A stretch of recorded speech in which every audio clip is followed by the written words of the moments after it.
hearing your backstory, and then connecting like what you're doing today, it makes so much sense on the passion that drives you on a day-to-day basis. So why don't you walk through for the attendees, the listeners, just your backstory in general and how you got to Rework? Yeah, man. So I born and raised in Chicago. I'm from the hood. And if people don't know what that means, low income neighborhood, south side of Chicago.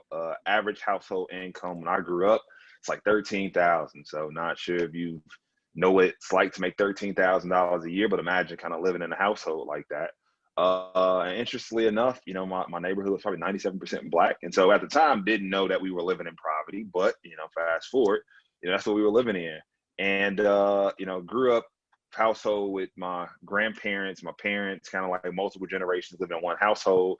And at some point, my mom, she bought her own place and eventually got sick. So 16, unfortunately, had to start working at 16, dropped out of high school to take care of my mom. And the only types of companies that would, employ a dropout was sales companies. And so I ended up getting a job selling Cutco knives. You ever, know Cutco knives? Yeah. Oh yeah. Cutco Oh knives, yeah. I've seen a presentation. Oh, dude, you saw somebody cut the penny. Like I was cutting That's pennies right. out there. And, that's who would take me. And it was like, all right, well, I got to make the most out of this. I got to put food on the table, got to pay rent, at 16. So I started selling Cutco knives and did pretty good. I was able to provide for myself and pay rent and made a pretty decent lifestyle off selling knives for 2 years. And turned 18, went back, got my GED, and had this moment of like, man, I'm good at selling knives, and I'm pretty sure somebody else would take me. I could sell. I've been doing this for the last 2 years, and so started looking for jobs. And so, like most people in their 18s, 19, 20, hop from job to job. So, I did the serving job and played around with things, but kind of knew like, man, I didn't go to college. I don't want to job hop forever. And so I was just kind of looking for an opportunity for somebody to kind of train me and groom me and take a shot on me. And somebody did that. So got into the banking industry, part-time teller role. And if you're not familiar with consumer banking, it is very much so sales, dude. They sell checking accounts, savings accounts, credit cards, like the whole lot. And so part-time teller turned into a full-time teller turned into a banker, consumer banker turned into a branch manager over the course of 3 years.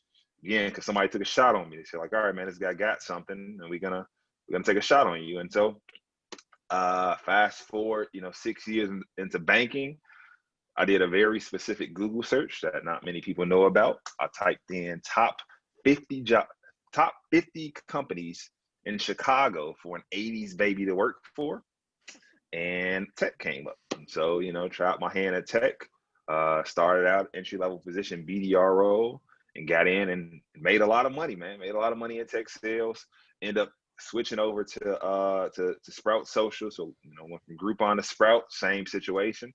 And one day somebody said like, hey, would you be interested in paying it forward? Like there are plenty of people out there that aren't like you, that wish they were in your shoes. Would you be interested in, helping those people, make it and experience the same thing that you experienced? And prior to this situation, I was scared to do that. Like people would reach out and say like, hey, can you help me out and get me a job? And, I would always say no, just because I'm not sure if you've ever co-signed on a car for somebody, but I feel like that's the same situation when you're referring somebody to a job. It's like I got a co-sign. It's like, oh, that's a tough pill to swallow sometimes. So I never referred anybody. But I said, man, here's the opportunity for me to be able to give back and help other people to give back and kind of pay it forward. And so that was 2 years ago. And 85 people later, 85 people that we placed over the last 2 years in the tech roles that have had similar kind of gains of going from like 15,000 to 55,000. So that's kind of the story in a nutshell. Some random stuff and some good and bad and ups and downs. But yeah, that's me.